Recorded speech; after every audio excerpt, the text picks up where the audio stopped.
Good morning. Welcome to the RuralBiz Training online AgCareers Expo for 2020. We're very excited that you've joined us today, and we're thrilled to have so many students, careers advisors, ag educators, and other interested people from the ag community signing in today, and from all over Australia. I'd like to welcome all of today's speakers. We've got a great lineup for you today. First up, we'll have Courtney from Holmes Sackett. We'll also hear from Elders Costa, AACo, the Crawford Fund, some former students, and RuralBiz Training. Just a couple of housekeeping things. Because this is a large group today, you'll find that your microphones are turned off. So please, each speaker will be taking questions. So if you've got a question for the speaker, please type it into the chat box. Also, don't forget to put your school name into the chat box to go into the draw for the GoPro Hero, which is a great prize. This session will be recorded, and everyone who has registered for today's session will receive a link to the recording in a few days' time. We hope you enjoy our presenters.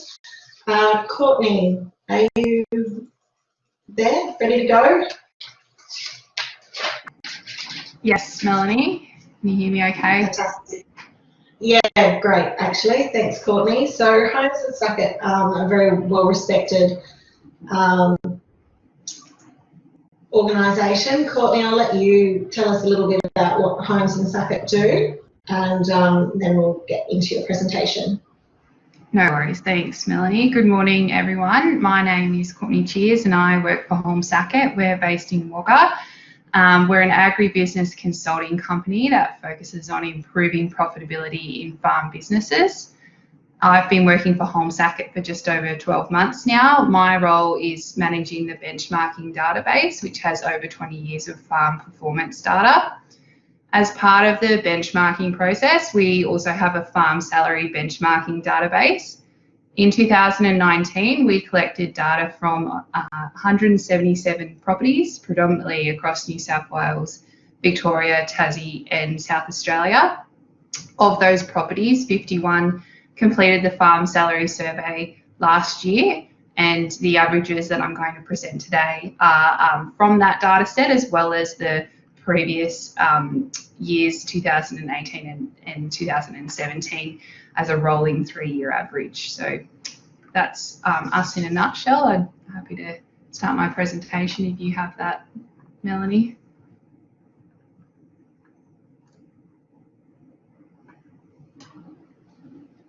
Here we go.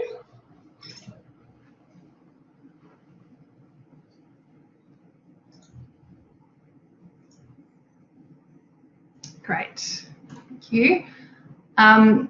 So I think I'll just kick it off. Many of you may be considering a career in agriculture, and more specifically roles working on farm. And as with any role, remuneration is an important consideration when making a career choice. And so I wanted to present the results from our most recent farm salary data and compare it to other key sectors. This graph that I'm presenting has the average weekly earnings on the left axis, with the different industries or roles running along the bottom or the x-axis. The blue columns represent data that was sourced from ABARES 2019, and the orange columns represent the Holmes Sackett data collected in 2019 on that rolling 3-year average. Managerial roles on farm are quite competitive with other industries, as you can see, with managers earning just under $2,500 per week and assistant managers earning just over $2,000 per week. Operational roles typically have lower earnings, however, they're still reasonably competitive with other industries depending on which one it is. So to just give some context to those figures, I wanted to quickly outline our position descriptions. Holmes Sackett classed the roles into 2 main categories, the first being a managerial type role and the other being operational type roles. The important thing to remember is that farm roles can be really diverse, and are dependent on the structure of the business and the diversity of the enterprises. It's likely that an employee may cross into multiple roles by these definitions, but for the purposes of data collection, participants in the survey need to pick a description that best describes that employee. So managers typically take responsibility for financial management, planning and strategic direction of the farm business, as well as making the production decisions and the recruitment of employees.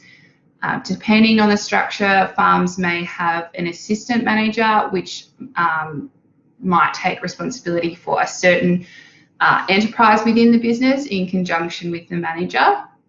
Then we'd have an overseer that manages more of the day-to-day operations and coordinates the activities of the other employees. And so operational roles are typically more focused on the day-to-day implementation, and each role is really based on the level of experience and any training that they're expected to provide to staff that have less experience than them. As you saw in the first graph, remuneration increases as the position description changes from more of an operational type role to a managerial type role.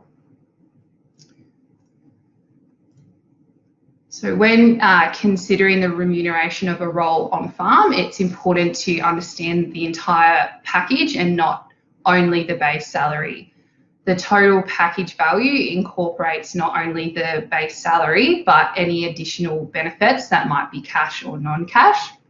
These benefits include superannuation and overtime, which is of course unlike any other industry, but other benefits, it may include vehicle use, accommodation, and any of the associated accommodation amenities costs, such as electricity, gas, and water. And it might also include rations. The graph I'm presenting here presents the annual remuneration figure on the left, and down the bottom, the categories by job description on the bottom. So for each position, the base salary is presented in the blue columns and the total package value is represented by the orange columns. The proportion of the other benefits that make up a total package value actually, you can see, increases as the position becomes a more managerial type role. And so that's when those extra benefits such as vehicle use and on-farm accommodation become more likely to be part of their package and a greater proportion of their package, as well as, of course, their base salary increasing. So while the focus of this short presentation was to present the current salary data for farming roles, I also wanted to touch on the findings of a survey that was conducted a few years ago by Holmes Sackett of farm staff into their views and opinions of the industry as a workplace. When they were asked what they most liked about working on the farm, the work environment was most often mentioned, followed by the variety of work it provided, the challenges that were presented by the role, and the lifestyle it provided, and finally the tangible results they felt they could obtain from their work. As with any career choice, there are many aspects to consider beyond remuneration. Consider the opportunities to upskill and progress within your career when assessing a job opportunity. You might not be qualified for a managerial type role currently, but if that's what you aspire to be, consider what the role you could undertake now might provide you in terms of building your skills and experience. So in summary, farming positions have reasonably competitive salaries with other industries, particularly those managerial type roles. Total package value is really important because as you move through those roles, the additional cash and non-cash benefits become a larger proportion of that total package value. And consider the workplace and what it can offer you beyond a salary. Does anyone have any questions? If you've got a question for Courtney, can you please pop it into the chat box? Thanks for that, Courtney. It's really good to see that the rewards working in agriculture can be comparable to other industries that people might be considering going into, and particularly when you take into account those sort of perhaps non-cash benefits that employees might benefit from as they sort of go up through the managerial levels, I guess, and receive more of those on-farm benefits like a vehicle use or accommodation. Yeah, absolutely. It's an important component of that remuneration package. Courtney, it's Kathy here. I was quite surprised that we're talking about $120,000 plus jobs for the managers of the large properties, and I suppose it's an observation rather than a question that person may well have started as a jackaroo on that property and worked his way or her way up to the top. So I suppose one of my observations is that agriculture is one of the few industries that really gives a pathway for a young person to go as high as they like. Yeah, absolutely. It's really a combination of the experience and any extra qualifications they might take on. But I agree. I think experience weights heavily with your ability to move through those positions, whereas perhaps in other industries there's more of a focus on qualifications. But yeah, increasingly, I think in farming roles there's a huge demand for good people who are able to implement and really manage a farm well. So yeah, I think they're remunerated, in line with what their expectations are. And just probably put in a little bit that that's something we focus on, is giving people who are currently on farms the ability to get those qualifications to go with the experience that Courtney is talking about. That's right. I don't think there's been any other questions pop up today, Courtney, but thank you so much for your time and your presentation. That information is always a really good way to kick today's events off, because it is really good to know that a career in agriculture can be quite rewarding. I think some people overlook that. So thank you very much for joining us. No worries. Thanks, Melanie. Our next speaker is Melanie Rowse from Elders. Elders, as everyone, is a company that everyone will be aware of. As sort of a large diversified agribusiness company. Thanks for joining us today, Melanie. How are you? Well, thank you, Melanie, and thank you for having me, and good morning, everyone. It's a pleasure to be here to present to you a little overview on careers with Elders. So you probably can't quite see out my window, but I'm based in sunny Queensland, although it's a little bit chilly in Brisbane this morning. The sun has come through, so it's going to be a glorious day again. I'll wait for my presentation to pop up. So while I'm waiting for that, so I'm a HR business partner, and I have been with Elders coming up 3 months now. So I made the change during the COVID period, which is also a very interesting time. But it's been a good time to be in agriculture, that's for sure. We've seen some great results across our business, and certainly the agriculture industries moving forward. Okay, so just a bit of an overview on Elders. Let me click through to my next slide. So I've been part of the Australian agribusiness for over 180 years now, and the pink shirt is certainly a very iconic symbol of our brand and something we've all seen and can recognise. I certainly remember seeing that from a young age, so to be part of the business is something that's very exciting. And we are such an integral part or brand with a long history, and it's something that each and every one of us takes incredible pride in here at Elders. So we have approximately 2,000 employees in more than 500 points of presence across Australia, which I'll show you in the next slide, where we're all located. And our business is built around servicing the needs of our primary producers throughout their production cycle. And as mentioned, our sort of recent half-yearly results were very strong, and coupled with the recent rainfall around the country, the future is certainly looking bright for our clients as well as our business. So as I touched on before, we have 500 points of presence across Australia. So you can see where all of those dots are is where we have locations. We have offices in capital cities in Darwin, Brisbane, Melbourne, Perth, and our head office is in Adelaide, and that's where the Elders brand actually started all of those years ago. So our business model is spread across our rural products, our agency services, real estate services, financial services, our digital and tech services, and our food and processing services. So our rural products are essentially our physical branches, which provide customer service and sell sell farm supplies in store. And then we have our agency service, so our livestock team work with clients to help them achieve maximum productivity and also help to buy, sell and market livestock. Our wool team provide the sales and marketing expertise to help clients achieve the maximum outcome for their wool.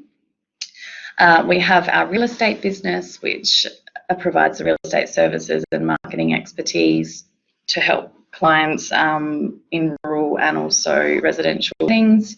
Our banking team provide the banking and finance solutions to clients to help them successfully manage their business. And we also have our Auctions Plus, which is our online sale of livestock, and our agronomy team, then they're a valuable partner for our clients, providing support and assistance to help them achieve the maximum productivity from their land and also their crops.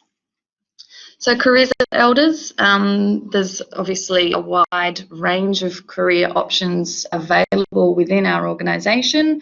As touched on our business model, there's obviously the livestock, the wool, the farm supplies, agronomy, financial services and real estate. We also have a number of other career paths in areas like finance, marketing, human resources, and procurement, just to name a few. We've got our graduate agronomy program and our stock and station agent training program, which I'll touch on in the next couple of slides. But a big part of what we pride ourselves on for our employees is the training and development and career opportunities.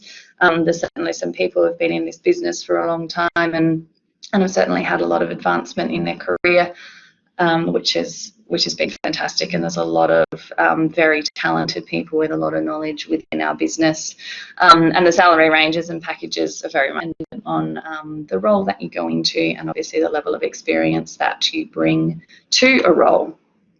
So our stock and station trainee program we do one intake per year, and we currently have 10 trainees in our program, and they commenced in February. So we certainly believe in investing in the future and helping develop and nurture our young talent and the next generation of employees within Elders. Our trainee program provides entry-level path to Elders with training in many aspects of the business at a branch level.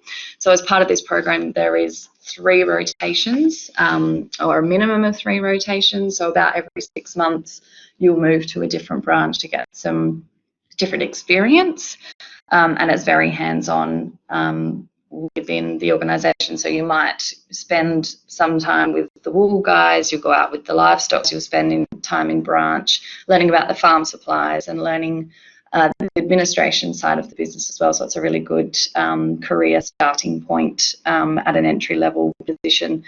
You also get to meet with the trainees and build those relationships as well, and there's opportunity to apply for a full-time role upon the successful completion of the 8-month program. Now, the next slide was supposed to be a video, however, Melanie and I had a lot of difficulties getting the video to work this morning. So what we have decided to do is I'll play the audio from one of our current trainees, Dana. She's located in Dalby at the moment, and her next rotation she'll be moving up to Emerald. So she's just giving a bit of an overview on her insights into the program and what she hopes to get out of it. So hopefully this audio comes through okay. Hi, how you going? My name's Dana Stokes and I'm a trainee livestock agent with Elders. I grew up in Brisbane, but I've always had a big passion for farming and beef cattle, which is what inspired me to follow a career in agriculture. I started with Elders in February this year at the Dalby branch, which has been great so far.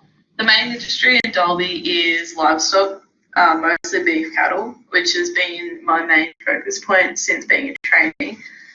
We have the weekly sales here on a Wednesday, so on Tuesdays we're down there drafting up cattle, and then Wednesdays we're selling.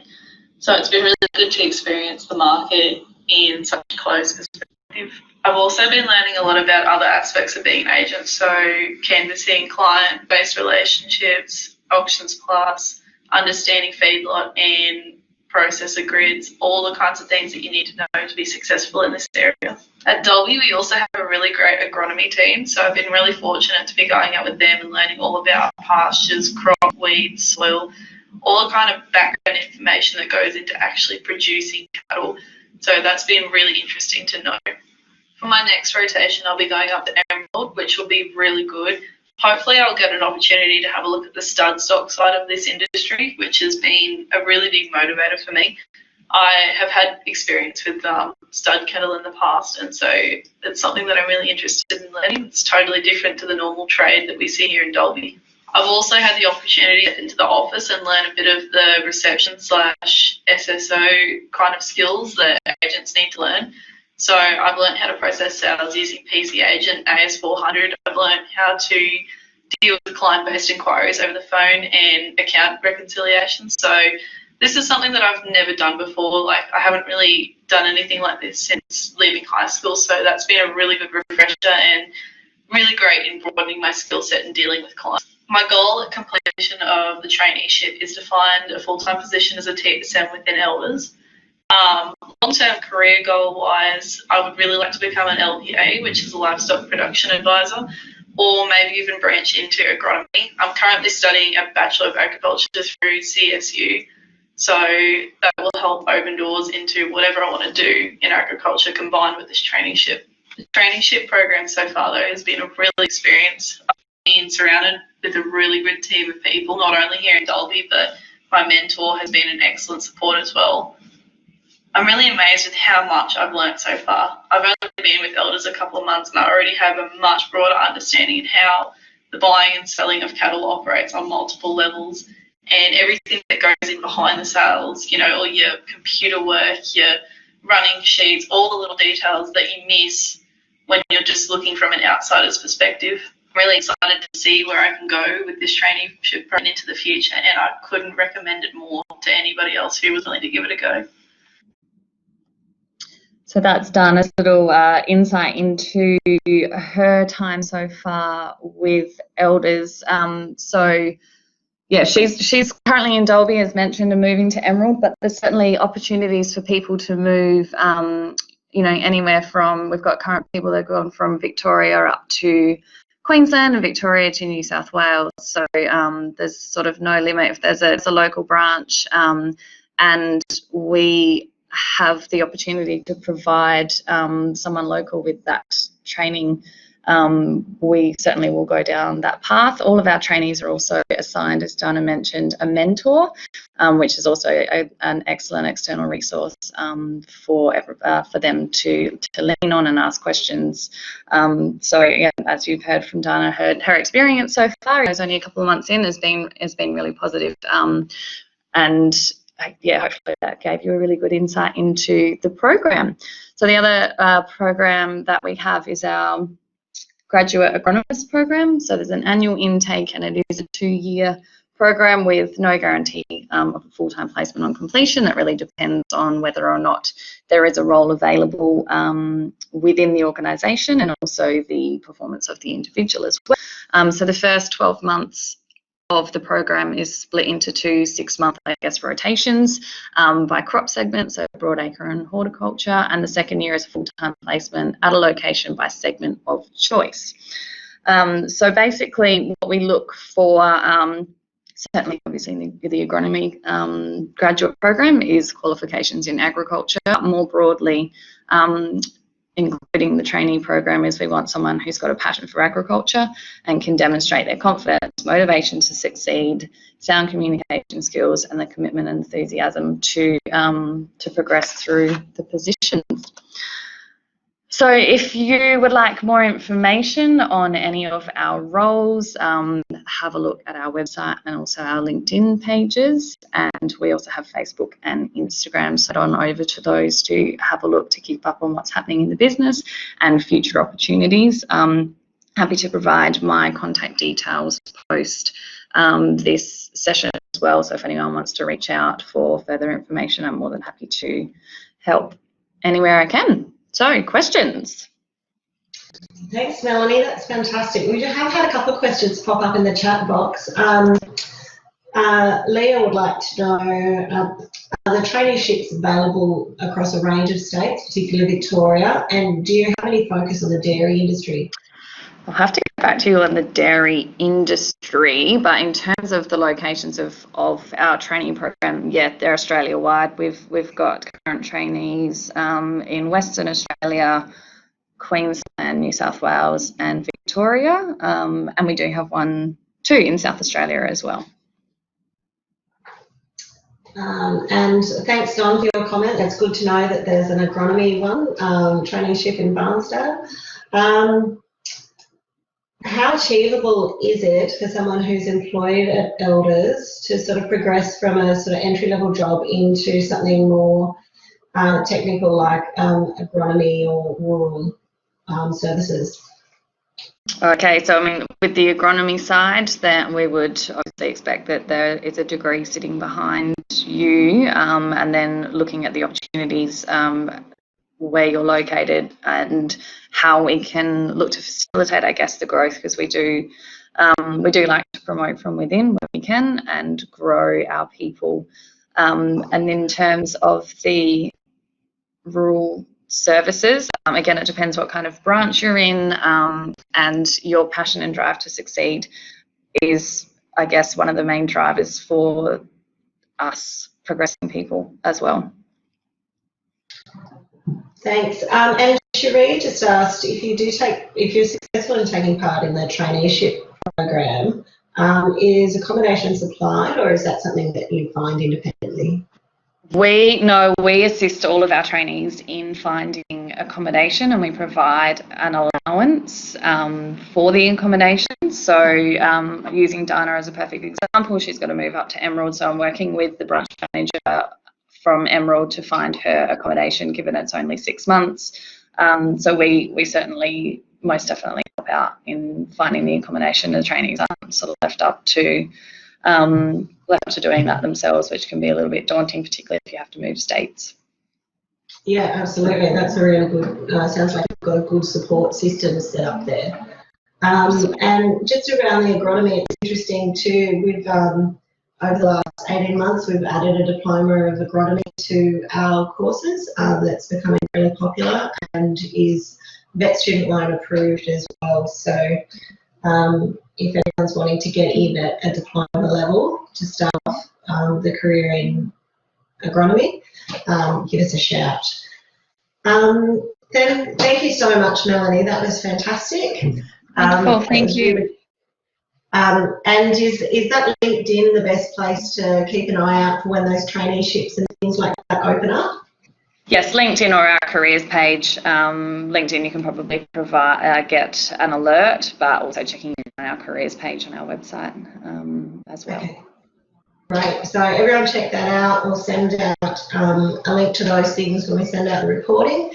So thank you so much for your time today, Melanie. I hope you enjoy what looks like a bit more sunny, beautiful weather in Brisbane compared to what we have in Dubbo today. It's a bit wintry. To say the least. Thank you. All right, next up we have Fiona Bell. from Costa. Now, Costa is one of Australia's oldest horticultural businesses and started from a pretty small family-run fruit shop, from what I understand. Are you there, Fiona? Yes, can you hear me? Yes, we can. Thank you for joining us today. How's the weather in your part of the world? Oh, it's a little bit cold. It's probably around 14 or 13, but the sun's out, so that's the main thing. That's good. So do you want to kick off, just tell us a little bit about Costa, and we're just loading your presentation for you now. Sure. So Costa really started about 100 years ago from a very small fruit shop in Geelong, in Victoria. So very humble beginnings, run by the family Costa itself. And their passion really was around people and people first. And we talk about our values, but they always come back to people first. So we'll often refer to the people first mentality and character first, and that's what we really look for when we honor people, is that they've got those similar characteristics and also similar values. So Frank Costa is a name that's synonymous with the business. He grew up with the family, building and building this business over time, and we've grown nationally, as well as we've also got farming operations in Morocco and also in China.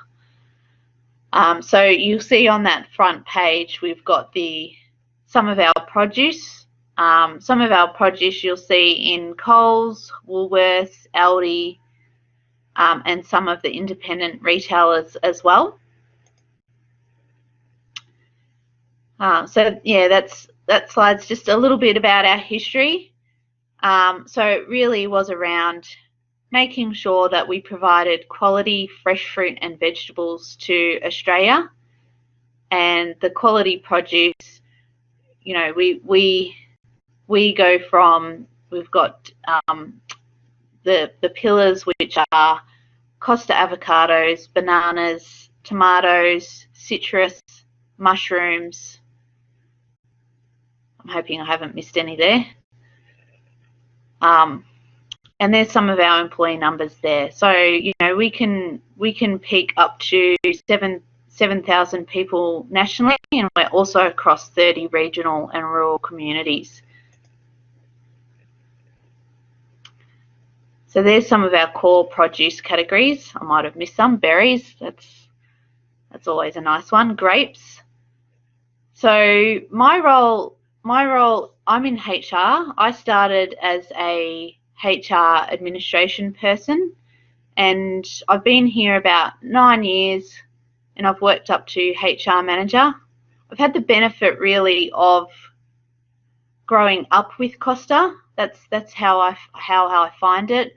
I've also had the benefit of working with a lot of those different categories as well.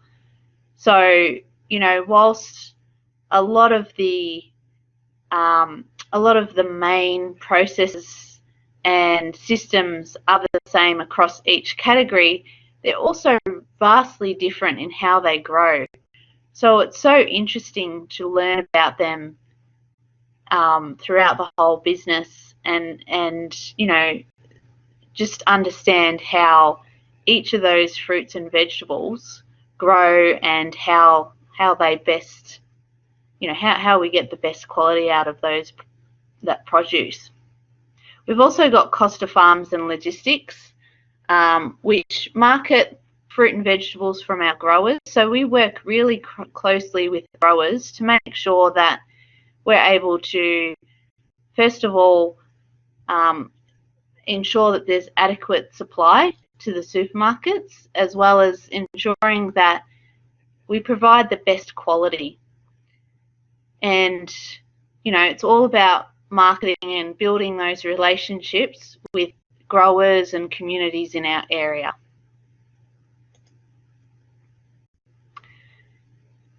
So I'm not sure how well you can see that map, but these are some of the locations of our categories across Australia. and also China and Morocco. It's broken down into the categories: avocados, berries, bananas. You'll see a lot on the east coast of Australia, but we do have some presence in Western Australia as well.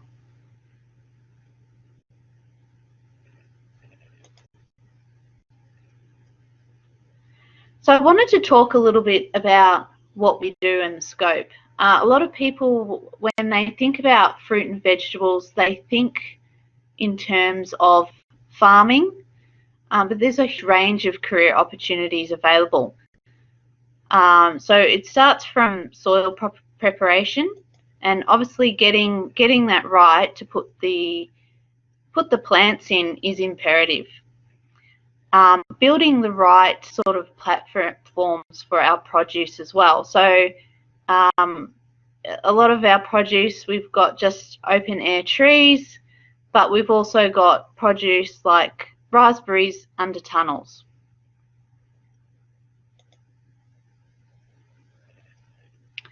Packing. So, you know, in terms of managing a farm or managing the pack shed, there's a lot of logistics that goes into ensuring some of these packing machines run well, and that they're most efficient.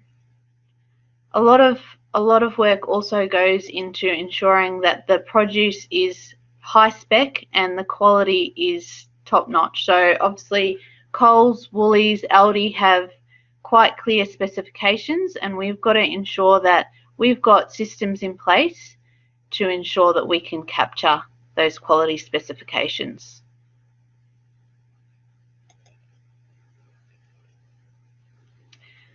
Research and development is another key area. We want to ensure that we're constantly improving, innovative. There's so much technology, there's so much science behind growing.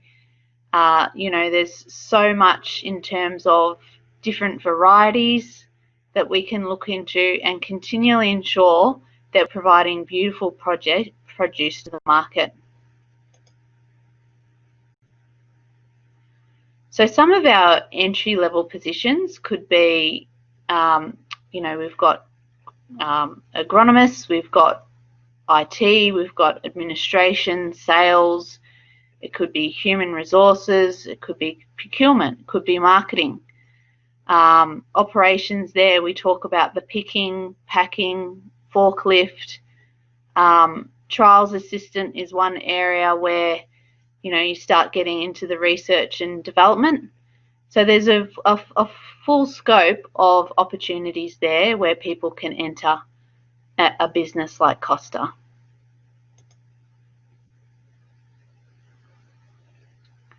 So again, just some areas on where there could be career opportunities. There's a whole range there. There's also logistics, which I haven't talked about too much. We've got the logistics arm. So, you know, we're really looking for people with forklift skills. We're looking for people with management who want to go into leadership and management, planning, procurement and supply. So there's a whole range there as well.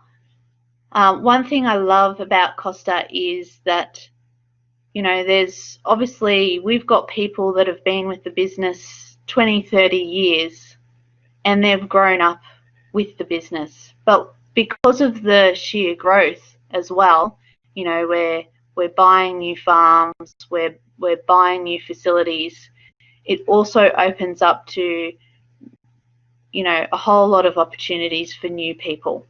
And so we've got that great blend of people that have great knowledge and IP from working with the group for so long, and similarly with other similar businesses in the area, as well as new people bringing in new ideas and diversity, which is amazing. So a lot of the areas that we're looking for in terms of study and experience is people that have some sort of training in horticulture, interest in plant-based horticulture and agriculture. But there's also other areas such as leadership, business. You know, if you're going into finance, obviously we'd be looking for some experience or some qualifications relating to that.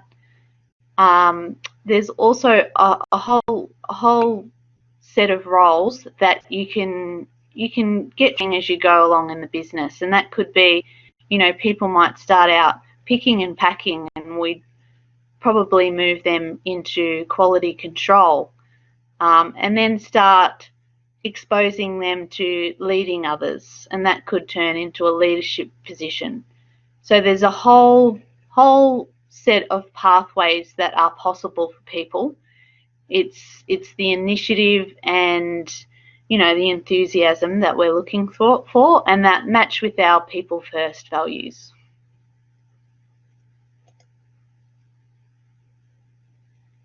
So some of the advantages that people talk about, definitely it's that varied work. So we do promote people internally quite regularly. What we find that we can offer is, because there's such scope and national presence, that, you know, we might have someone in sales that can go into another category, or operations. So, you know, like I said earlier, you're learning about different ways of growing things. So moving into another category is quite easy to learn a whole new way of doing things.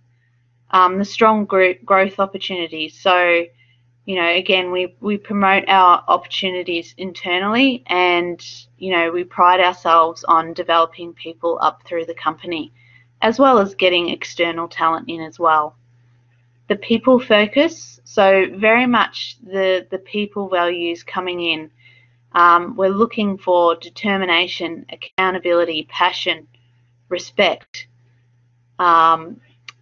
learning and development. We, you know, got graduate programs. We've currently got people in a program at the moment that's 18 months long. So the next time we'll be recruiting for that will be around August, September next year. So what happens for those guys is they'll rotate every 6 months to a different category. You know, and really the opportunities for them is to get exposure to our leaders. It's about getting exposure to different categories, different ways of learning.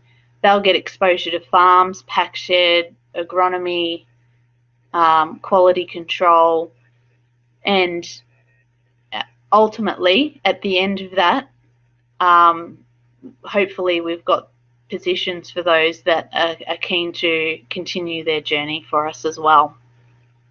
So competitive salaries and incentives, we like to ensure that we continually see where we are in the market and make sure that we're competitive in regards to that.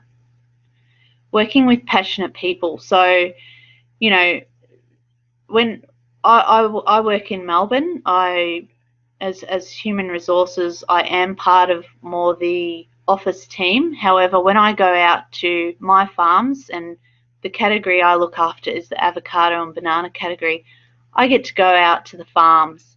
I get to go out to the pack sheds, and the people are just so passionate about the produce. They treat it like their own farm, and they treat you like you're one of their family. And that's what I really love about my job, and that's why I've stayed with Costa for so long.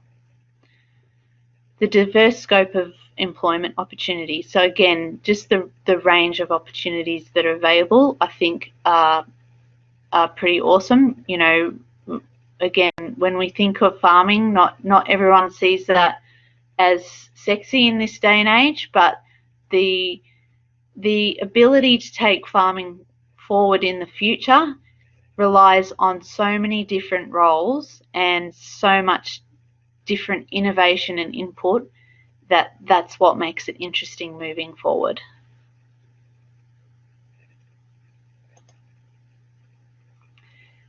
So I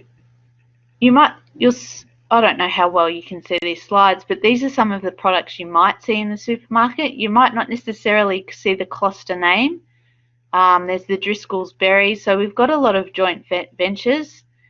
But again, you know, some of these products are well known because of their quality, and the quality comes from passionate people. And I just wanted to open it up to any questions and anything I might not have covered in sufficient detail, but opening it up to everyone now.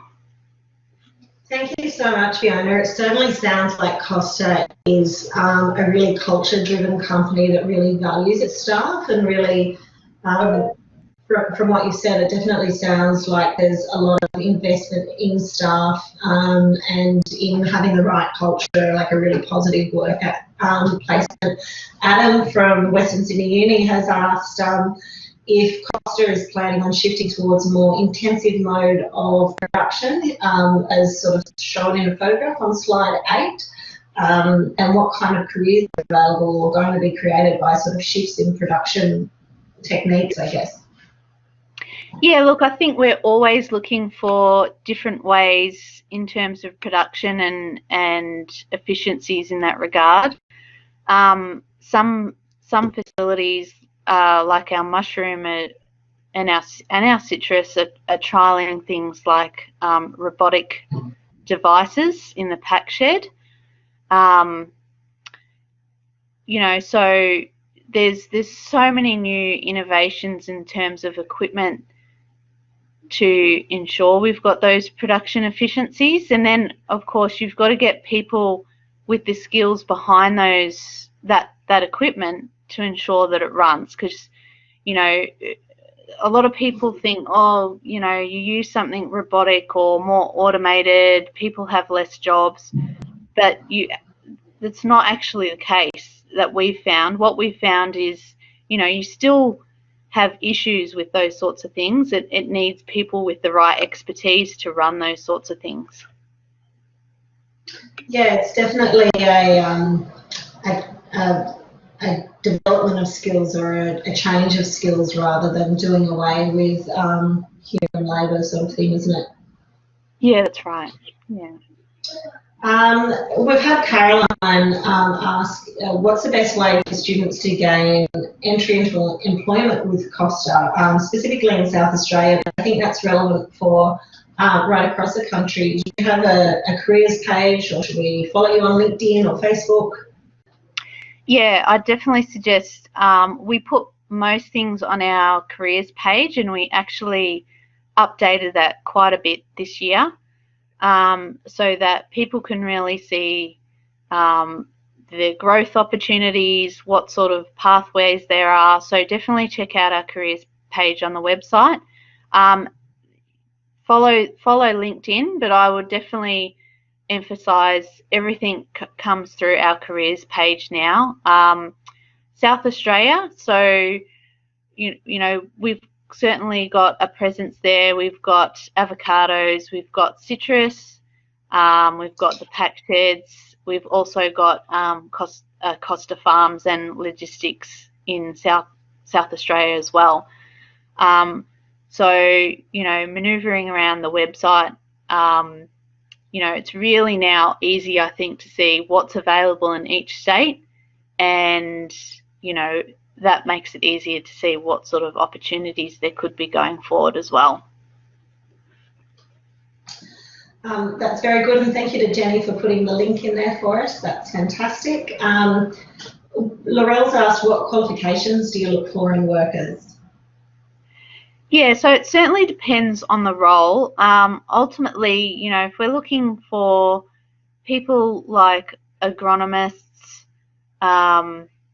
you know, anyone with a little bit of leadership, we'd be looking at some sort of certification in horticulture or agriculture. But, you know, ultimately people can enter into some of those more entry-level positions, and that could be a pack shed worker, and that gives them a good idea of what's actually happening, so that they can grow into other roles. But yeah, definitely the horticulture and the agriculture are probably the two key ones we look out for. Yeah, and I think it's really important that it's that combination of having people combining their skills and their practical experience with a qualification these days, isn't it? You really need a bit of both. Yeah, definitely agree. So we're certainly not a company that just wants a certification or a degree, but that practical experience. And again, just coming back to those values, the values when we look at awarding scholarships or looking for graduates, we're looking for experience and exposure that links into some of those values that we're looking for. All right, we are starting to run behind schedule, but there are a couple of other questions here. Kristen has asked if you have challenges in sourcing staff to fill certain roles across the business, and have you been able to attract young people into Costa? Yeah, so certainly challenges in some areas. Sometimes it can be because of the region where it is. So dependent on where we're located, it can be difficult to find people with those skills in that area. We certainly find it difficult to get salespeople for some of our markets, and that really is based on, the markets are very early morning starts, and that's certainly difficult to get. Young people, we don't find any trouble getting young people into the company. So like I said, we've really got that diverse mix. And I think that really works well from a knowledge and learning standpoint as well. Yeah, great. Corinna Christians will want to know if you've considered hosting school-based traineeships or apprenticeships. Yeah, we certainly offer traineeships. There's not a regular program for that, so it does need to look at the site and the resources. So, some of the traineeships that we've offered have been clerical, they've been in logistics. Logistics is a big area, and that also flows through into the pack sheds as well. So that would be, again, if we were recruiting or looking for interest in those sorts of things, that would be on our Costa website as well. On that careers page. Do you offer work experience opportunities? Yeah, we certainly do. Because of some of those regional areas, we get to know the community really well. We get to know the families really well, and we'll often have work experience people come through. And again, it's quite wide. It could be, in more of the farming, agronomy type areas, understanding quality, soil, nutrients, and then it could be into more of the corporate areas, the HR, the finance, the IT. Yeah, great. This final question for you today, Fiona. How has COVID affected work on the farm? Yeah, that's really funny. In terms of, I constantly sort of check in as part of my role with the farms, and daily life seems to be quite normal there. And it could be that they're in some regional areas. The Melbourne office-based people are working from home. I think it's actually probably affected more of the office-based people, with the farming and the pack sheds operating almost as normal. So with regards to the office people, a lot of us have been working from home. We do a lot over these sorts of calls. So, we use Microsoft Teams. And yeah, everyone seems to be doing quite well, but we do a lot around mental health and communicating that quite regularly. So we're in a constant state of check-in. But yeah, office probably more than farming and pack shed have been impacted. Fantastic. Thank you so much for your time today, Fiona. We've really enjoyed your presentation and we really appreciate you taking time out of your day to come and speak with us. It really has been very interesting to understand just how big Costa is, and I'm pretty sure that my family alone in avocados and strawberries has been keeping Costa afloat these last few weeks, my kids, but thank you so much for your time. No worries. Thanks for all the great questions as well. Yeah, no, that's been fantastic. Next up, we have Australian Agricultural Company. So we have Zander Baulch from AACo speaking for us today.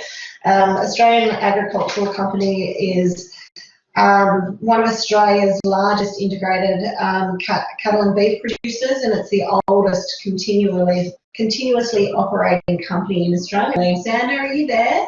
Yeah, I'm here. Can you hear me? Yeah, we can. Thanks for joining us today, Zander. How are you? Cool. Yeah, really well. Thanks, Kathy. How are you? Yeah, really well, really well. That's good to hear. You know, we're having a great session so far. We're just pulling your presentation up. Just while that loads, do you just want to give us a bit of a rundown about AACo and what you do? Yeah, look, absolutely. So AACo, so the Australian Agricultural Company, as Kathy said, we are actually the oldest continuously operating company within Australia. As a business, we actually own and operate a strategic balance of properties, feedlots and farms. We actually have about 1% of Australia's land mass in total. So we're a pretty big company. Across that, we've got around 20 stations, a number of farms and feedlots as well, and about 400 staff across the organisation. So look, we're pretty big, and I definitely look forward to getting into it and going through the company with you guys. Yeah, great. This is just taking a moment to load for us, so just be patient. Are you coming to us from Brisbane? Yes, I am. Yeah. So we have our head office at Skyring. So it's a new stead in Brisbane, if anyone knows where that is. So can you see your presentation there now? Yep, that's it. Cool. Great. No worries. Well, I'll jump into it. So yeah, so look, as I said, Australian Agricultural Company, oldest continually operating company within Australia. So we have about 400 employees across the business within our head office and all our stations, farms and feedlots. On top of that as well, we run about, I think it's about 400,000 head of cattle as well across that 1% of Australia. So yeah, we definitely live and breathe cattle. So yeah, we'll jump into it. Cool. So a little bit about myself. So I'm obviously the human resources business partner with AACo. I only recently started. I've actually come from a mining background. So my role with AA is to support their stations and people across the NT and also within the central area of Queensland. So across that, we actually have 15 stations within the NT and my remit within Queensland. And I just ensure that they have an environment that ensures the safety, the well-being of all our people. Cool. So guys, as I said, we own and operate a strategic balance of properties, feedlots and farms comprising of around 1% of Australia's land mass. So you can see there on that map, so we've got 19 stations, 2 farms and 2 feedlots. And then our most important asset is our 400 staff. So you can see there we've got some really, really big stations. As you can see, Brunette Downs kind of feeds within Eva Downs and Anthony Lagoon. That within itself is probably about 3 to 4% of the Northern Territory. So we're pretty big in that space. We actually have about almost 7 million hectares of land. And we're the only listed pastoral business in Australia on the ASX as well. On top of that as well, as you can see, we've got a bit of a spread just in relation to our locations across NT and Queensland. And the reason for this is just to minimise the impact of any environmental factors that obviously occur, unfortunately, within the agricultural industry, whether it be a drought or a flood or anything else that happens. We just can make sure we've done the best we can to set ourselves up strategically. Cool. So today, AACo is a premium beef producer, so our focus is on the production of premium beef products within Australia, and then we also export that obviously internationally, and then also domestically as well. So.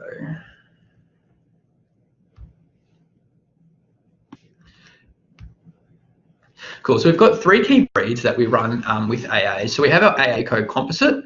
We also have our Wagyu breeds, and we also have our Brahman breeds. And as part of the way that we've set ourselves up as a business is we have obviously specific stations that look after our different breeds. The reason for this is primarily around the location for cattle in terms of the temperature and the environment. We do spend a lot of time moving our cattle around and rotating them across all our different stations and through our feedlots, and that's purely just to ensure that we can get obviously the best cut of beef, or the best, the best cow that we can possibly breed.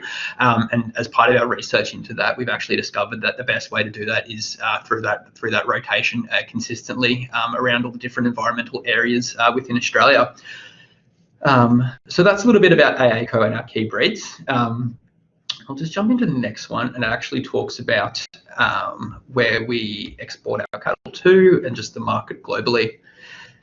Cool. So as you can see there, we actually obviously Australian-owned, Australian-based. We currently market to over 20 countries internationally, which, as you can imagine, brings a big amount of complexity across our business. So our customers can be found all across Asia. So Singapore, South Korea, Indonesia, Japan, China, Taiwan, Thailand, along with the Middle East, Europe, and all across the US, and obviously here in Australia as well.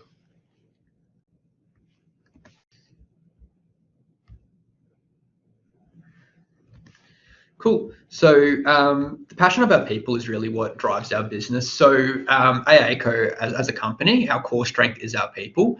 Obviously, it's the commitment and expertise that underpins the growth and success of our company. So as Australia's oldest operating company, we absolutely have a great understanding that we know that our people are the key to our success. We need to ensure that we have the right people in the right roles. We also consistently offer training and development opportunities, opportunities to move stations, learn roles. There's apprenticeship opportunities. We offer all of that. There's no career journey with AA that is the same. In saying that as well, look, many people join us as station hands. Either then continue their career journey on station, or they'll actually move into a specific role, like a management role, or they'll actually even move to our Brisbane headquarters. So a great example I can give is actually our regional manager within the Northern Territory. He actually grew up on station, and he actually started working as a station hand just on his school holidays. So while he was still in school, his career has obviously progressed across the 15 years he's been with the business, and he's moved across regions and roles, and now he actually manages 4 stations in a regional manager capacity. So there's absolutely opportunities there for career development within AA, and we really drive that as well from an HR and just business perspective as well. So the next slide just obviously says that we offer a career, so it's not just a job. So in saying that, we offer competitive pay, we have, as I said, training and development opportunities, there's transfer opportunities, we run a lot of social events. Unfortunately, we haven't had a whole lot of social events currently with the COVID situation, but as soon as that, if we start to move past that, we'll definitely look to commence that again. Of community and environment, and then we also have accommodation and meals on properties. So just on that as well, guys, look, we like to think of ourselves as a leader within the agricultural industries. We hold ourselves to high standards. We, obviously want to look after our people. We also have above award pay and accommodation, very competitive. And we also try to offer those learning and development opportunities to develop our people through career conversations and transfers as well. We also want you guys to have fun, whilst you're working with AA. And as part of that, we actually do an annual employee challenge where we'll get everyone together, usually at a specific station, and then we'll all compete in a wide range of activities. It might be mustering, or it might be horse riding, or horseshoe fitting, whatever it is. Just have a good time, and there's definitely prizes and stuff there to win as well. So it's super exciting. So the next one, guys, is our graduate program. So AACo actually operates within a graduate program, and is aimed at giving graduates an overall understanding of our entire business operations. So we have 3 different positions that we run. So we have our intensive, extensive, and corporate. So what they mean is obviously our corporate roles are based within our head office, and that's explained just later on. But it's all our finance, HR, marketing, those kinds of corporate roles that we run. We also have our intensive roles, which is within our stations, so actually being on stations across the Northern Territory and Queensland, and participating in the day-to-day life within those stations. And then our extensive program actually relates directly to our feedlots. So you'll be working in the feedlots across our farms on the feedlots, our stations, and actually within the feedlots as well, working directly with leaders and managers within those areas, and just to gain that experience, so you can have a really well-rounded approach within the company. So it's a 2-year program. It involves a number of placements for 4 to 5 months across the business. Our graduate programs are advertised in July for commencement in February the following year. Look, at this stage, we're probably looking to try and move it back to October. That's just obviously due to the current COVID situation. But if you definitely follow our AACo website and our LinkedIn, and Facebook, we'll definitely post it all there and keep you guys updated in relation to it. So you can see there as well, it says the first year is a broad first-hand experience within the value chain. So we'll actually set up those rotations for you. So every 3-4 months, you'll actually have a chance to rotate to a different area within the business. So if you're in the intensive program, you'll go to different stations. If you're in extensive, you'll work across our different feedlots and farms, and then obviously corporate as well, you rotate within that corporate setting. And the second year, we actually do it a little bit differently to most major companies, just in the sense that we'll actually have a conversation with you directly and say, look, you've had a year doing this, where do your interests lie? What do you, want to do? Then we'll actually work with you directly then to try and tailor that second year to your interests, so we can really, get the best out of you, and you can have a long career with AA. So it's a little bit different, but, we've had really, really positive feedback on that, and it works great for the business as well, because then we've got graduates who are really happy and engaged, and then we get great workers in return. So in terms of the eligibility for that, so for all our graduates, they must have a degree in agriculture or another relevant area, and a passion for the industry is also a must. So just as an example, guys, some of our graduates include, we have analysts, we've got station managers, we've got some livestock roles as well, so within our breeding and genetics team. This year, we're looking to probably have about 3 vacancies as well, and it's open to anyone who's looking to finish their university studies in December 2020.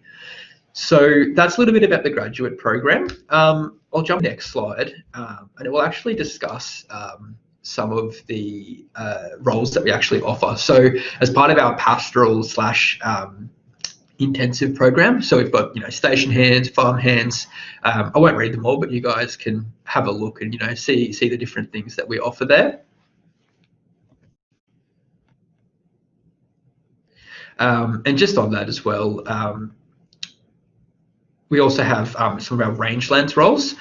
So what that actually involves is attracting people with an environmental background, and that's all around sustainability, and ensuring that we can do everything we can to keep our properties sustainable in the long term as well.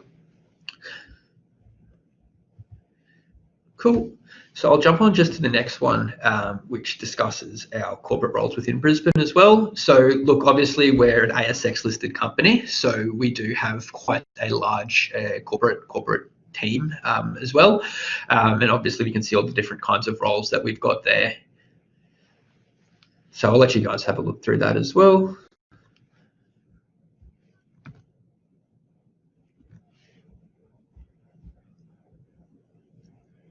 So just on that as well, we have about 70 staff within our corporate office, and yeah, just a wide range of opportunities there.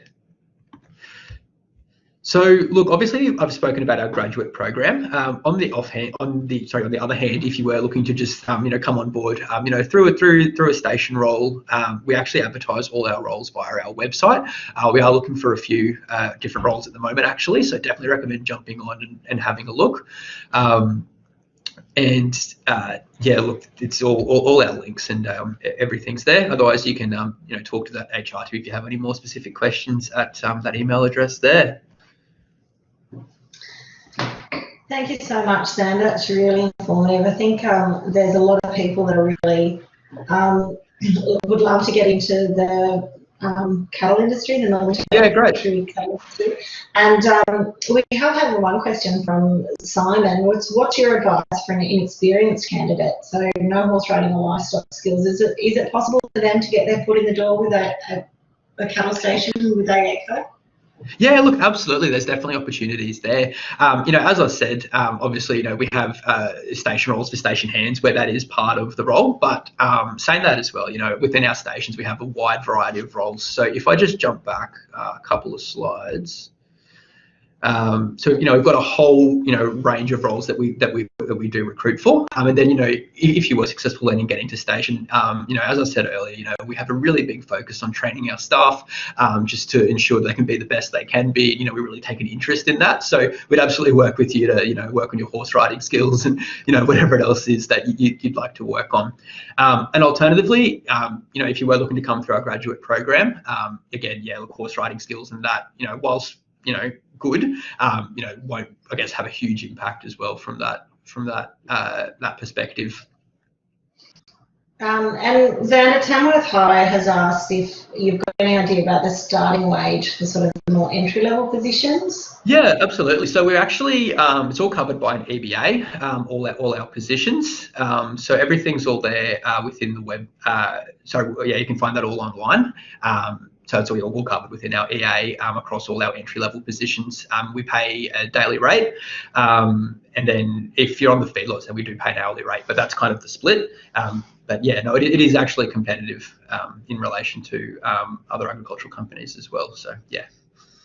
Yeah, that's good to know. So we can look that information up if anyone's interested. Cootamundra High School is interested to know if there's any school-based programs available.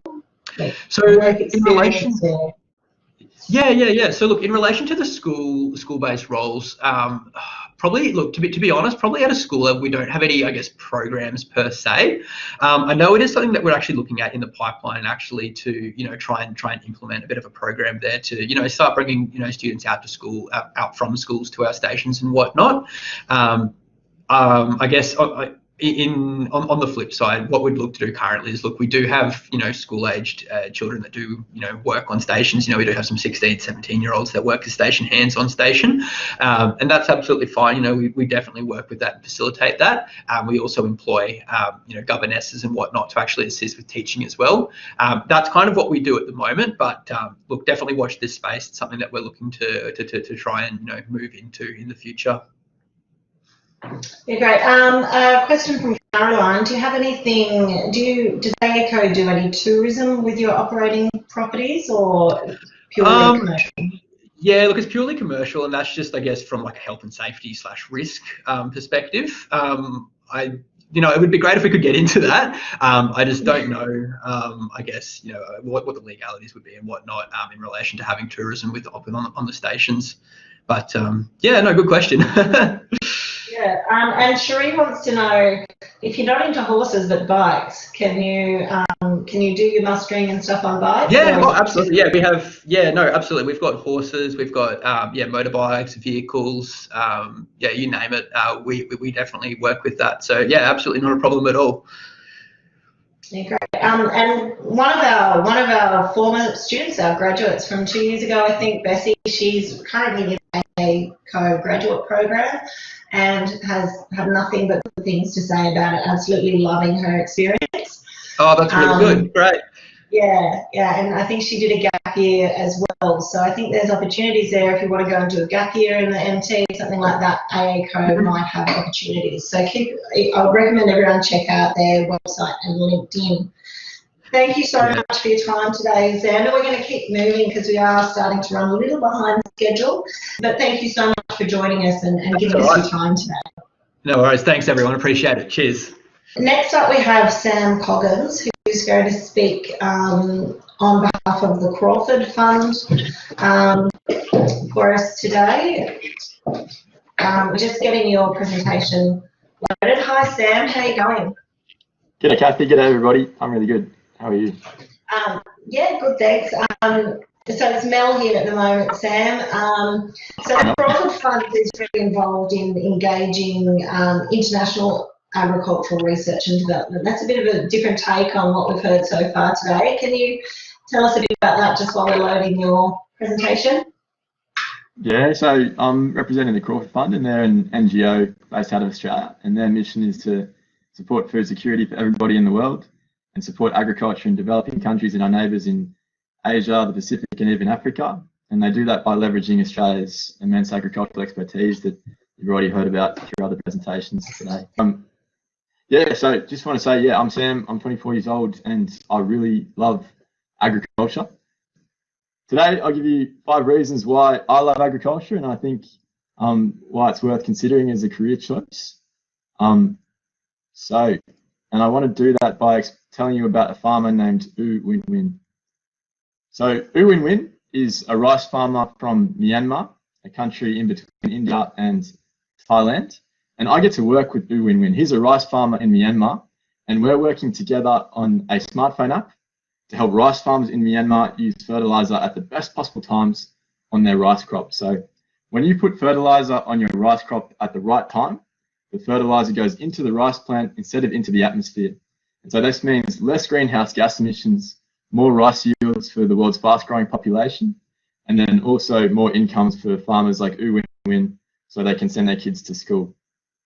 And so this brings up the main reason why I love agriculture and my career in agriculture is that I get to contribute to causes that I really believe in a practical way. So today in the world we have some really awful problems. We've got climate change, hunger, poverty, environmental degradation, inequality, and as young people we often feel like there's not much we can do about these big awful problems.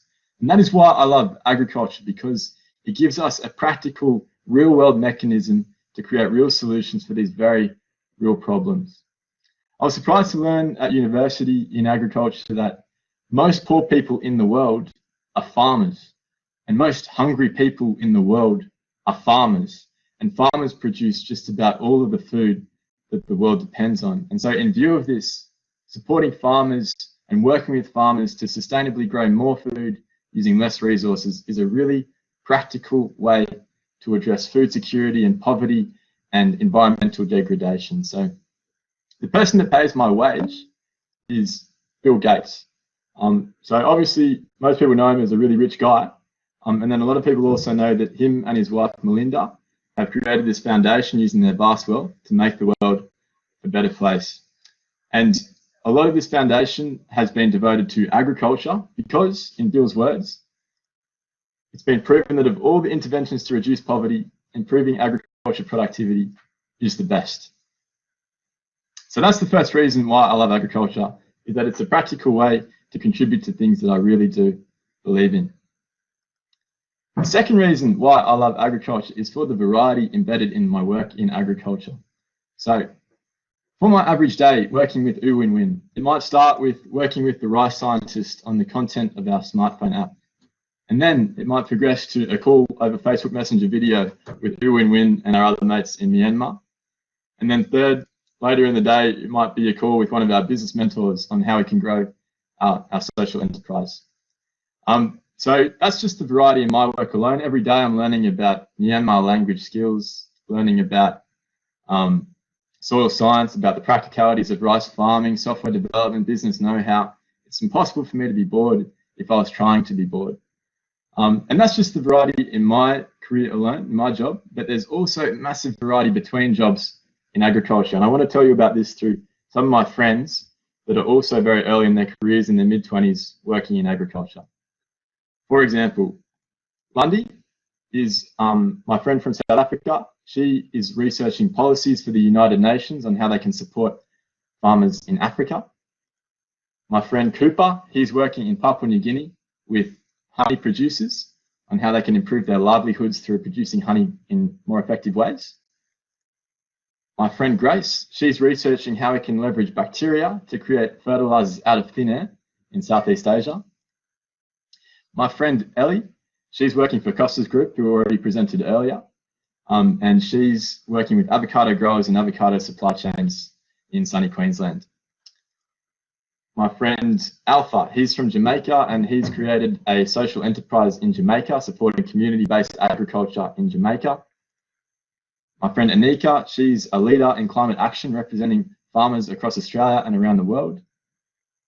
My friend Guy, he works in technology, creating robots that automatically detect and kill weeds so we can use a lot less chemicals in agriculture. So I hope that you see all of these opportunities in agriculture and see that they combine to be quite perfect. And I must say that I've stolen this acronym from this person. She's a really great agriculture leader. I highly recommend following her on Twitter.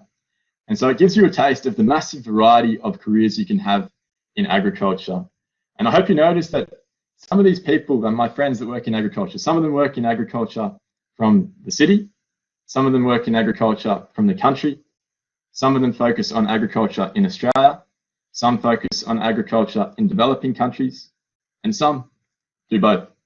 So to be really candid about this, if you work and study dentistry, you've got to become a dentist. But if you work in agriculture, whether by studying agriculture or through another means, there is really a sport for choice of career directions you can take. So that's the second reason why I love agriculture, for the variety. The third reason is the number of opportunities, not just the variety of opportunities, but then also the number. So when I was in year 10, I studied agriculture at school, growing up in Canberra, and within 2 weeks, I dropped the subject because all of my mates were laughing at me for doing this dropkick subject to learn about building scarecrows and putting on gumboots. And I imagine a lot of the people in the audience have experienced similar misconceptions about agriculture and seen them themselves. And I understand that everybody in the audience sees how wrong these misconceptions are and how different they are from the reality. And so I hope we see these misconceptions not as just a problem, but also an opportunity. It's an opportunity for young Australians like you and me to be some of the few people that choose to work in this non-mainstream career choice and leverage all of the massive opportunities there are for young people in agriculture. It's also, on another level, an opportunity for young people like you and me to work together in the industry to turn around this narrative and show that agriculture is a lot more than building scarecrows. So the fourth reason why I love agriculture is for the inclusivity. As I said, I grew up in Canberra and I was really worried about going to study agriculture at university, having not known what end of a sheep does what. I was worried that agriculture wouldn't accept me because I grew up in the city. However, I now realize that this is the opposite of true. So the friends that I told you about earlier, some of them were born overseas, some of them were born in Australia. Some of them grew up on farms and some of them grow up in the middle of cities. However, all of them were embraced by the people of agriculture and have fulfilling careers in agriculture. If you're a young person that is curious to learn about farming and agriculture, then there will be a long list of people that are desperate to help you and support you on your agricultural journey, myself included. There's even organisations that are dedicated to support young people in agriculture, no matter where they're from or who they are. These organisations include Researchers in Agriculture for International Development, Career Harvest, Young Farming Champions, Thought for Food, Agri-Educate, and of course, the Crawford Fund. So that's the fourth reason, is the inclusivity. Work in agriculture no matter who you are or where you're from. The final reason why I love agriculture is for the travel. So agriculture is a global activity and this creates global opportunities for young people that work in agriculture. Of course, when global pandemics quieten down a bit.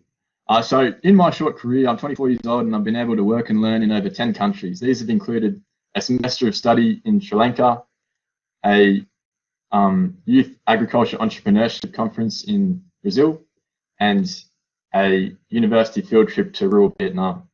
And so all of this travel would not have been possible or would not have happened at all if not for my career in agriculture. So to recap, those are the 5 big reasons why I love agriculture and why I love careers in agriculture. Number 1 is the meaning. So this is the main reason. I get to every day work on stuff that I really believe in a practical and real way.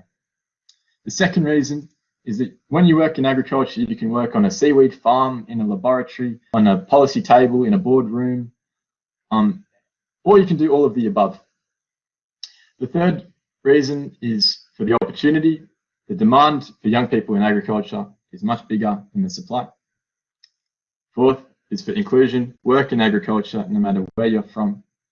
And number 5 is the travel opportunities to work domestically, locally, or both. And so before finishing up, I want to tell you a bit about 3 more resources you can use if you want to learn more about agriculture careers focused on developing countries. So the first of this is from the Crawford Fund. They're developing curricula for years 9 to 12. These curricula are about food and nutrition security issues in developing countries. If you're interested in accessing these for free, you can reach out to the Crawford Fund via this email address, or you can follow them on social media, or you can also sign up to their newsletter. Second resource is Researchers in Agriculture for International Development. I mentioned them earlier. They're a youth-led community of young Australians that are passionate about supporting agriculture in developing countries. There's a Facebook group, a website. You can access blogs, connect with people, and become a member for free. And then the third resource is email. So please, if you're a school student, a careers advisor, an agriculture teacher, and there's something I can do to support young people in agriculture, please do not hesitate to reach out. I feel very strange about putting my email address on the internet for everybody to see, but I'm too concerned about young people missing out on agriculture and agriculture missing out on young people. Thank you. Thanks so much for that, Sam. It's really clear, and a few people have commented on it that you've got an absolute passion for working in agriculture, and particularly in developing countries. Do you have any advice for young people that maybe haven't started, that are still at school, about where to go next? Like, are they better to go to uni, do you think, or reach out to the Crawford Fund, or do some vocational training to sort of that next step? Yeah, really great question. I guess the good news is that there's many different steps you can take. So one step is to do an agriculture-related degree. Another step is to do a degree in a different discipline. So agriculture is naturally very interdisciplinary, particularly in developing countries. It needs understanding about farmer psychology, about business, economics, biosecurity, all sorts of things. And so if you study something else, you can still get into agriculture and international agriculture later on. A key trick to doing that is following up on the advice some of the other presenters have talked about doing some work experience on farms, or have some sort of entry point to agriculture.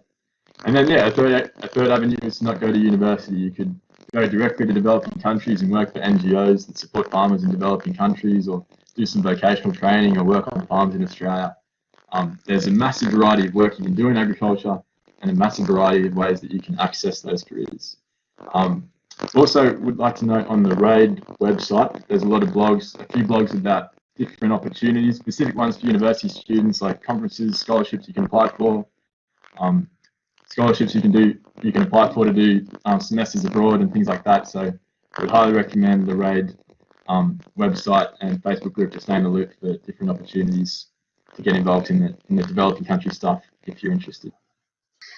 Thank you, Sam. Thank you so much for your time today and presenting for us. I know you're really busy. We might wrap that up now, as we are running a little bit behind schedule, and move on to our next speaker.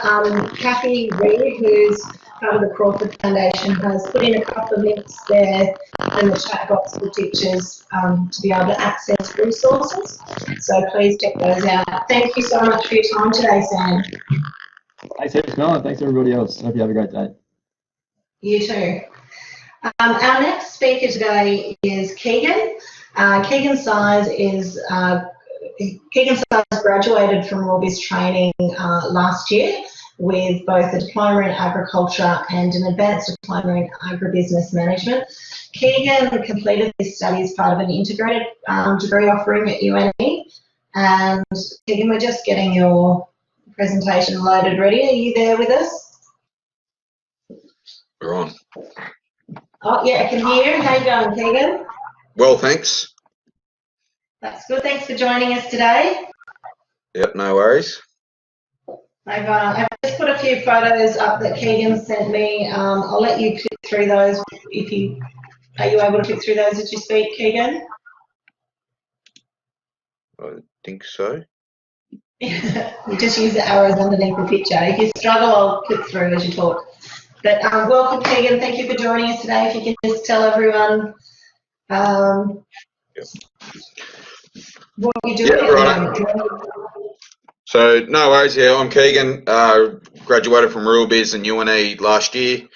I did the UNE Agriculture Management, Production and Management degree, which was integrated with RuralBiz Training, where I did the diploma and advanced diploma in agribusiness management. So, I guess what I'm getting at, as far as a career in agriculture in young people, get your hands dirty and take every opportunity that's ever given to you. There's plenty of great programs within the schools. TVET, which I was lucky enough to be well and truly part of it at Farah, where I did a Certificate 3 beef, TVET and primary industries. Then did a year in the territory, Jackaroo, I suppose, and did 4 years at uni, where I did a fair bit of focus on livestock production and in particular sheep and wool production. That now leads me to where I am now as a livestock manager on a reasonable sized family place in the southern tablelands of New South Wales near Yass.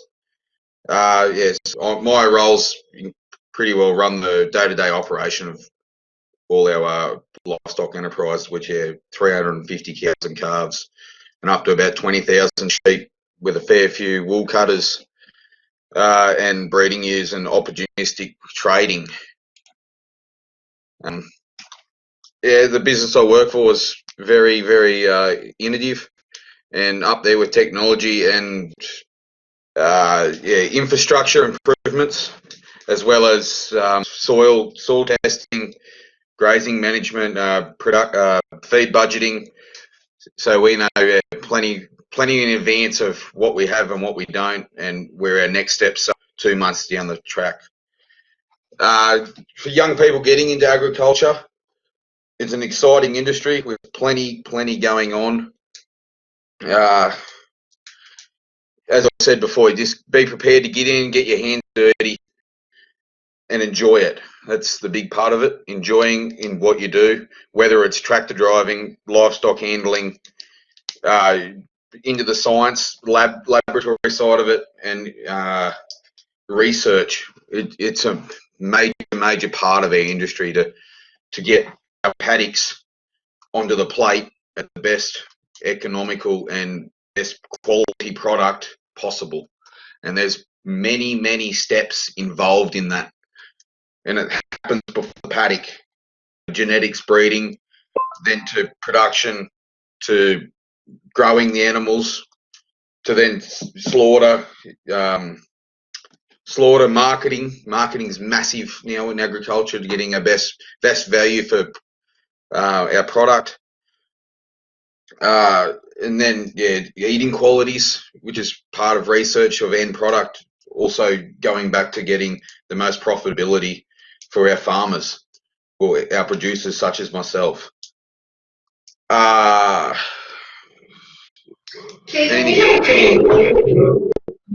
Experience, because you had a combination of university training and vocational training. How did you find, what value did you get out of having that combination? Did you find the vocational training useful?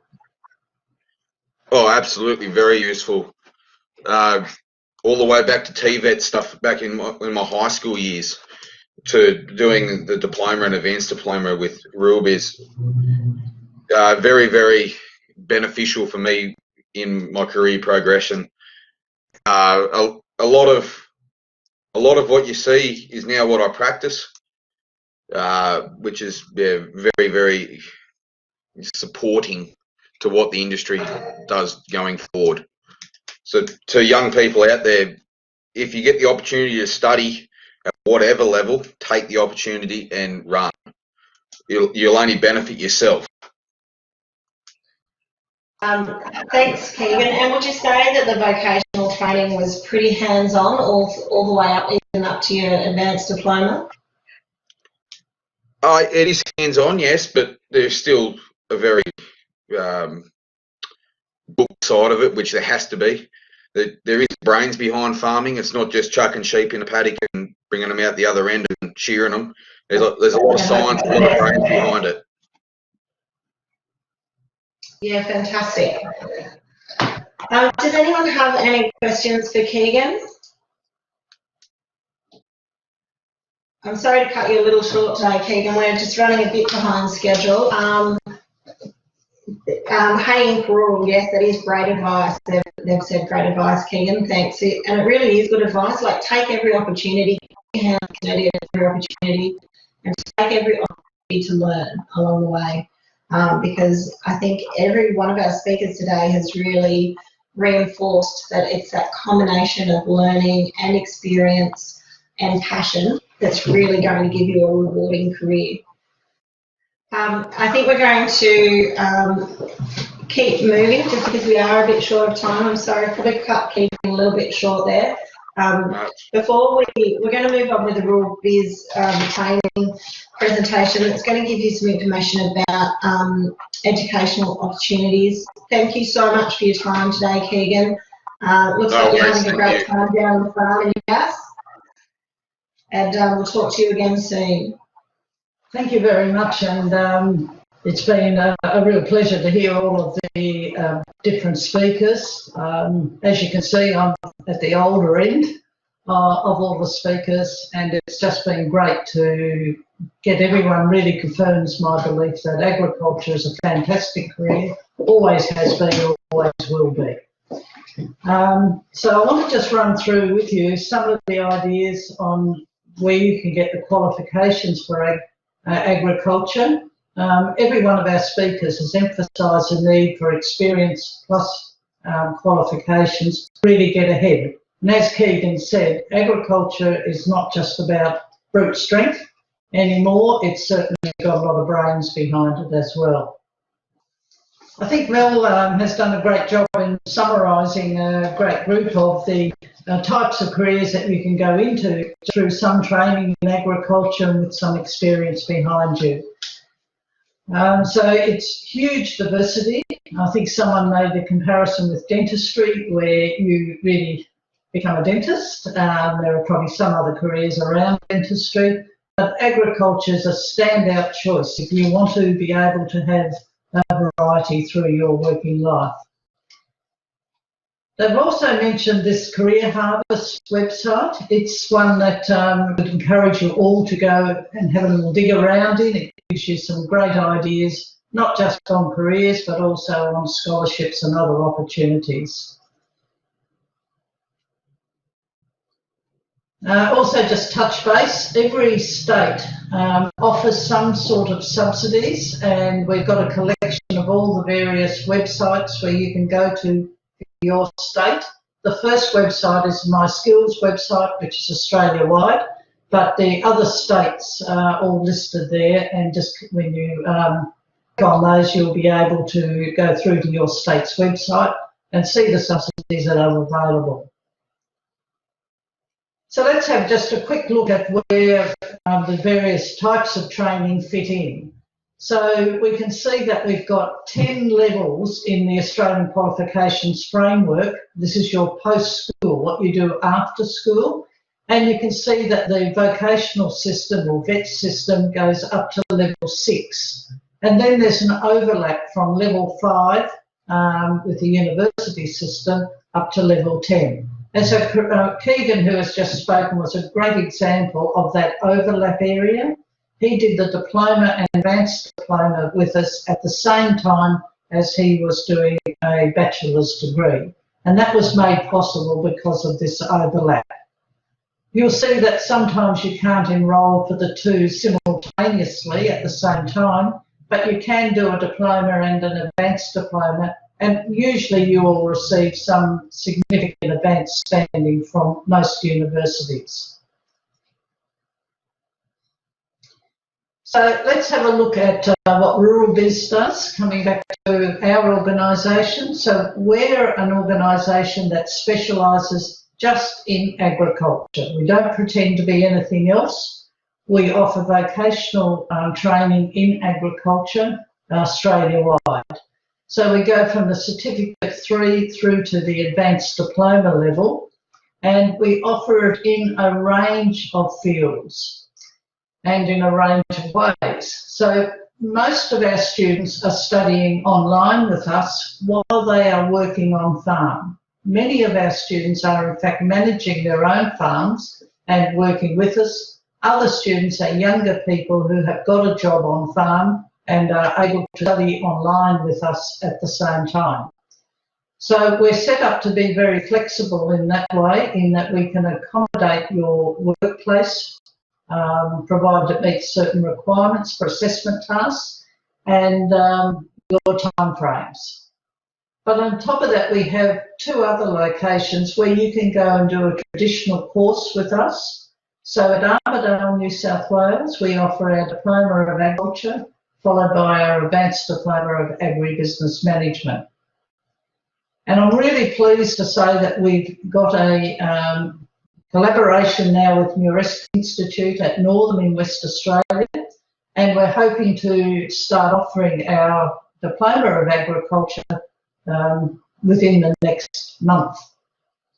So keep your eye out. Both of the places are excellent places to study. Rowse has its own farm attached to it. You'll get plenty of practical experience in both locations as you do your study with us.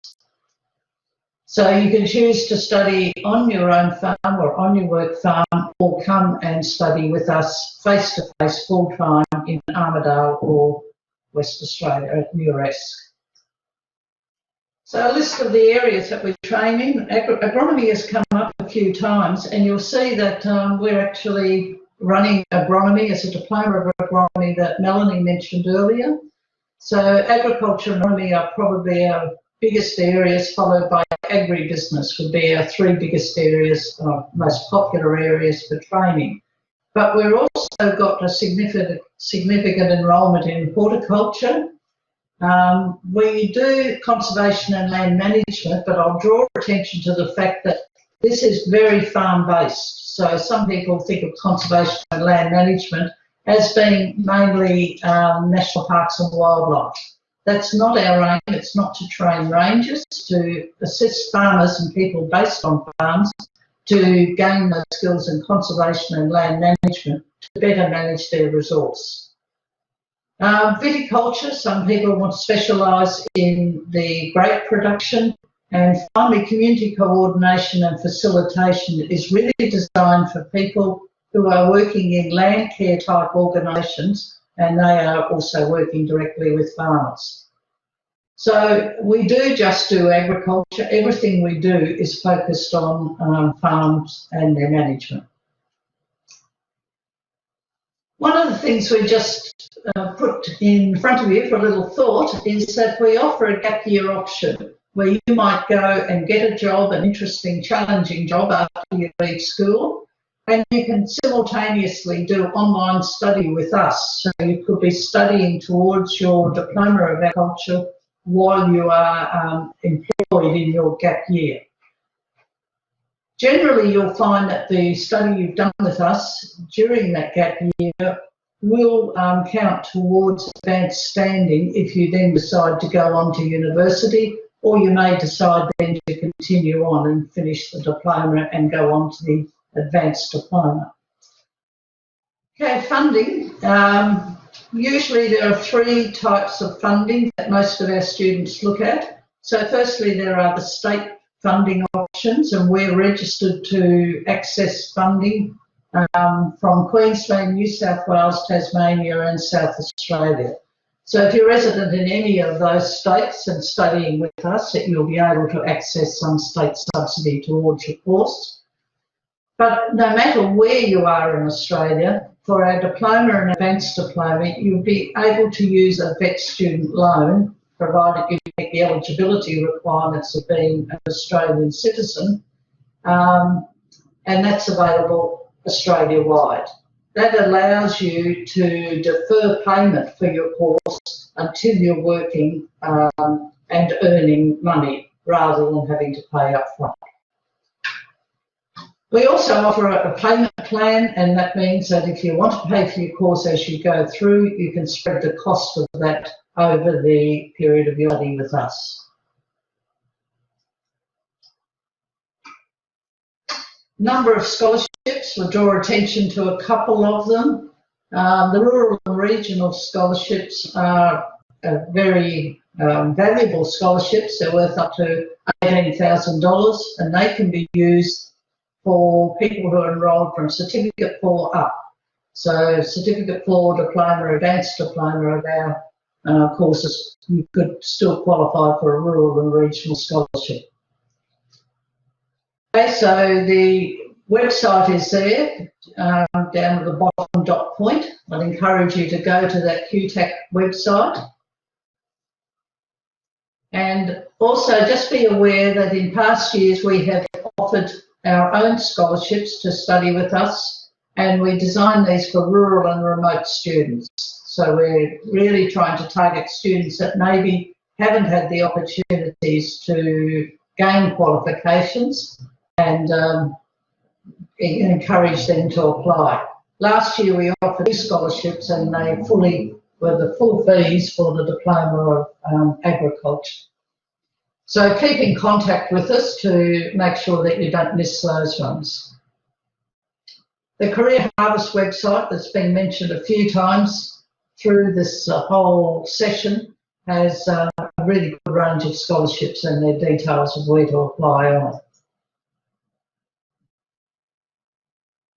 We have a range just for the teachers that are on. We have a couple of posters if you want to contact us to get posters for your school. Just let Mel know, and she'll be able to send out a couple of these as shown on the screen. We might draw the lucky dog prize, Kathy. Indeed. We've got a few last names to pop in here. Give that a little shake. And I don't know who it's going to be. Okay. Sacred Heart College. Congratulations to Sacred Heart College.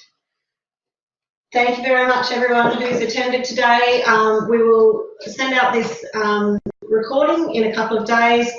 If you've got any questions, please don't hesitate to get in touch. We're so excited to hear so much information from so many passionate people in ag. So keep in touch, and we will talk to you all hopefully soon. Can I just pop in? There was a question there for one of the teachers asking if you can do the scholarships if you left school in Year 10. Look, we have a pathway into our diploma for people who did leave school at Year 10. If they have some experience behind them, they can come into our diploma. We would be looking for probably 2 to 3 years of experience on farms on top of the Year 10. Otherwise, we ask for Year 12 as the entry point for the diploma. And one other last thing is I'm just putting in a SurveyMonkey link. If you'd like to give us some feedback, please click the link and it will take you through to just do a quick 3-minute survey and get some feedback so we can hopefully improve again for next year. Thank you very much, everyone, for joining us. Have a great day. Thank you, and don't forget agriculture.